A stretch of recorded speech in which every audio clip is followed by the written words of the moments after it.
गया बोध गया में भूमाफियाओं की नज़र सनातन धर्म की संपत्तियों पर। मृत साधुओं की जीवित नाम निबंधन कार्यालय में कैसे? राम नाम की लूट है, लूट सको तो लूट लो। भक्त लुटेरों क्यों हैं जरा सोचिए। भगवान बुद्ध की नगरी बोध गया व गया जी की मोक्ष और ज्ञान के नाम से देश दुनिया में जाना जाता है। बोध गया की इस भूमि पर सनातन धर्म की घमंडी नाथ मठ के नाम से देश दुनिया में प्रसिद्ध है। इस मठ की परंपरा सदियों पुरानी दान देने व लेने की रही है। यहाँ से सनातन धर्म प्रचार करना और दान देना आज़ादी के पहले से साधु संतों की रही है। तपस्या कर समाज सुधारक सर्वधर्म संगम के प्रचार प्रसार का केंद्र रहा है। बोध गया मठ की हजारों एकड़ की जमीन भूमाफियाओं की नज़र में है। देश विदेश से आए पर्यटकों की आकर्षित करता है। बिहार और देश के विभिन्न प्रदेशों में बोध गया मठ की अपार संपत्ति आज भी देखने को मिल रही है। आजाद क्या समस्या है मठ की? अभी समस्या ये है कि कुछ यहाँ बाजार में कुछ लोग ऐसे हो गए हैं उपद्रवी कि जो हमारा कहना तो यही है कि भाई हमको हमारा हक दो, हमारा जो किराया आपका होता है वही मांग रहे हैं, मगर लोग जो है उसको ना दे के और उसको एकदम बंद कर रहे हैं।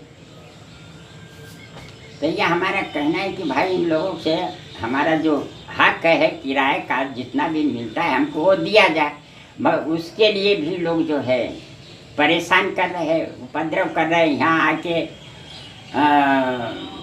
मतलब 8-10 मिला आते हैं यहाँ पर और उपद्रव करके जाते हैं, मारपीट की भी नौबत आ जाती है। तो इसीलिए हमारा कहना है कि इसके लिए कुछ आगे भविष्य के लिए ऐसा न हो और हमारा किराया भी मिले, इसीलिए हम लोगों का यही आग्रह है। नहीं कर पा रहे हैं। उनके द्वारा यह भी कहा गया कि बोध गया के जमीन माफिया बोध गया मठ की संपत्तियों पर है। बनारस बोध गया के अलग अलग जगहों पर ज़मीन को अवैध तरीके से भूमाफियाओं की मिली भगत से बेचा गया है, जिस संपत्ति को मैं बचाने का प्रयास कर रहा हूं। लेकिन भूमाफियाओं की अपनी गठजोड़ मजबूत होने के कारण उस पर सरकार भी सहयोग करने में लगी है और मठ के कमज़ोर करने के लिए सरकार के अधिकारी भी माफियाओं के साथ मिले हुए हैं। बोध गया मठ के महंत अनेकों बार आला अधिकारियों और न्यायालय से गुहार लगा चुका है कि मेरी संपत्ति को बचा लो, अतिक्रमण मुक्त कर दो। जबकि वर्तमान दौर में हाई कोर्ट के द्वारा भी गया जिला के अधिकारी अभिषेक सिंह से यह जवाब मांगा है कि बोध गया और गया में अतिक्रमण कब तक मुक्त किए जाएंगे। लेकिन सबसे बड़ी सवाल यह है कि अधिकारी अपना काम नहीं कर रहे हैं। बोध गया व गया जी मोक्ष व ज्ञान की भूमि पर अतिक्रमण मुक्त नहीं हो रहा है।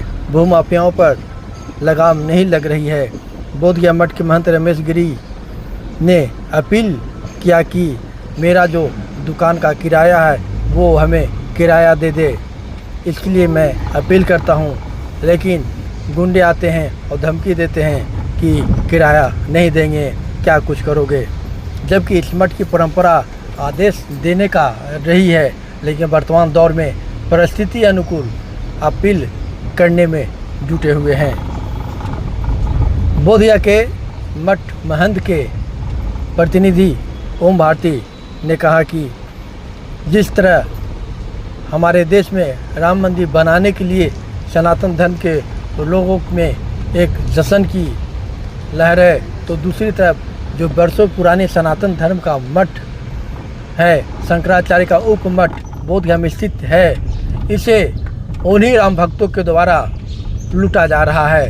उनके द्वारा मेरी संपत्ति को हड़पने के लिए भूमाफियाओं की अपनी टोली बोधगया में सक्रिय हो गई है, जिसके लिए अधिकारियों के द्वारा कार्रवाई नहीं किया जा रहा है। जिन लोगों के द्वारा मठ पर अतिक्रमण, लेकिन उस पर स्थानीय प्रशासन के द्वारा कोई कार्रवाई नहीं की जाती है।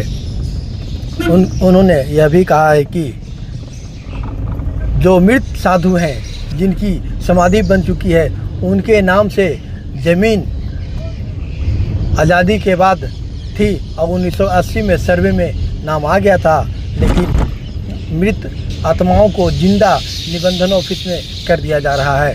जिसकी मौत हो चुकी है वो आदमी भला रजिस्ट्री कैसे करेगी। लेकिन गया जिला के निबंधन पदाधिकारी के कार्यालय में वो लोग सभी जीवित हो जा रहे हैं। कई ऐसे लोगों का नाम है कि महंत प्रतिनिधि महंत रमेश गिरी और कई साधुओं ने अपना बयान दिया है। कहीं न कहीं बंदरबाट होता है, जो व्यक्ति की मौत हो जाती है, समाधि लेते हैं, वो निबंधन में जिंदा हो जाती है, कैसे संभव? जी, ऐसा था कि जब बोधगया मठ की जमींदारी सरकार में निहित हो गई तो बोधगया मठ में करीब उस समय हमें लगता है कि 1000 के लगभग सन्यासी रहते थे महात्मा, जो रैयत थे मठ के, उनके नाम से जमीन एक एक यूनिट निर्धारित हुई थी। वो संपत्ति उनके गुजरने के बाद या तो मठ का है, महंत जी का है, क्योंकि उनके गुरु भाई होते हैं महंत, एक हिंदू रिलीजियस कानून के तहत, या बिहार सरकार की होगी। लेकिन यहाँ भूमाफिया क्या करते हैं कि उनका चेला काबिज करके, फर्जी सिग्नेचर करके उसी ज़मीनों को मोनेस्ट्रियों को या और भी विदेशी जो लोग हैं या पैसे वाले लोग हैं उन लोगों को बेच देते हैं और बेच करके हंगामा पैदा किए रहते हैं। सच्चाई है। जैसे बुद्ध मंदिर है, बुद्ध मंदिर के में हमारे बहुत सारे समाधियाँ हैं, बहुत सारे देवता हैं, जिसको उस समय के तत्कालीन राष्ट्रपति ने जो हमसे ज़मीन ली और उसमें उन्होंने एग्रीमेंट की। लेकिन आज की स्थिति ये है कि भूमाफिया और बड़े बड़े अधिकारी और सब लोग मिलकर के उस संपत्तियों पर भी कब्जा कर लिए और कहीं ना कहीं हमको जाने से, पूजा पाठ करने से भी रोक दिया जाता है। मठ के अगर हम अपने महात्मा को, जो कि बुद्ध मंदिर में पुजारी है, पूजा करने, शिवलिंग है उसके अंदर, ये शासन स्तर के सारी चीज़ों में प्रिवी काउंसिल से हम लोग जीते भी हैं, लेकिन हमें जब जाएंगे तब तलाशी लिया जाता है, हमारे फूल मालाओं को बिखेर दिया जाता है, जबकि वो संपत्ति हमारी रही, हमें को अपमानित किया जाता है। भूमाफियाओं का, भूमाफिया लोग जो हमारे जमीन महात्माओं, जो मुड़िया महात्मा होते हैं मठ के, जो गुजर गए या वो जमीन हमको ज्ञात नहीं है, उन जमीनों पर फर्जी तरीके से साधु खड़ा करके या फर्जी किसी को फलनागिरी करके 2000, 4000, 5000, 10000 दे के प्रलोभन दे करके बड़े पैमाने पर लूट खसोट हो रहा है। अगर विधिवत सरकार इसकी जांच करे, विधिवत अगर इसकी जांच हो शासन स्तर से, तो हम शायद बिहार में सबसे बड़ा, हिंदुस्तान के सबसे बड़ा घोटाला आपको मिलेगा। क्या आप चाहते हैं कि सीबीआई जितनी डिपार्टमेंट है शासन स्तर के, उससे विधिवत जांच कराएं कि इन मठ के जो भारत, उत्तर भारत का सबसे बड़ा धर्म का केंद्र था, उसको कैसे लोगों ने जर्जर कर दिया विगत 80 के बाद इस मठ को दुर्दशा कर दिया। ये राजनीति, जब वोट इलेक्शन, जब चुनाव आता है तो धर्म की चर्चाएं खूब राजनेता लोग करते हैं। क्या सब मठ को लूटने के लिए चर्चा करते हैं और कोई मठ को विकसित करने के लिए चर्चा नहीं करते, सिर्फ मठ को बर्बाद करने के लिए, मठ को लूटने के लिए। आपका तो बीजेपी जो सरकार है वो राम मंदिर के नाम पर चुनाव जीत जाती है, तो बोधगया का मठ कैसे बर्बाद हो रही है? नहीं, यहाँ तो बीजेपी के ही एक नेता भोला मिश्रा हैं और एक संजय सिंह डेल्टा हैं, अशोक यादव के साथ मिलकर के भूमाफियाओं को संरक्षण देने में लगे हुए। बोधगया की तो ये स्थिति है, बोधगया की ऐसी स्थिति है कि यहाँ तक के कि हमारे ऊपर आरोप लगवा दिया कि मुल्ला जो है से आत्महत्या कर लिया, वो कि महात्मा ने करवा दिया, जबकि यहाँ 150 मुसलमान करीब दुकानदार हैं जिनको किसी को प्रताड़ित नहीं किया गया। आप उनसे पूछ सकते हैं। तो क्या बीजेपी और नीतीश जी के एनडीए की सरकार में महंतों की मदद बोधगया में नहीं मिल रहा है? नहीं जी, कहीं नहीं महंतों की मदद मिल रहा है। हाँ, प्रशासन के जो लोग हैं, चूंकि वो भी सनातन धर्मी हैं, तो उनका सहयोग मिलता है, लेकिन राजनेताओं से कोई सहयोग नहीं मिलता। राजनेता तो और उल्टा सीधा सलाह देते हैं, उल्टा सीधा दबाव डलवाते हैं अपने छोटे नेताओं के द्वारा। उदाहरण में हम संजय सिंह डेल्टा का नाम बता रहे हैं, आपको भोला मिश्रा को बता रहे हो, कहते हैं कि मैं ही महंत बनाता हूँ और मैं ही महंत हटाता हूँ।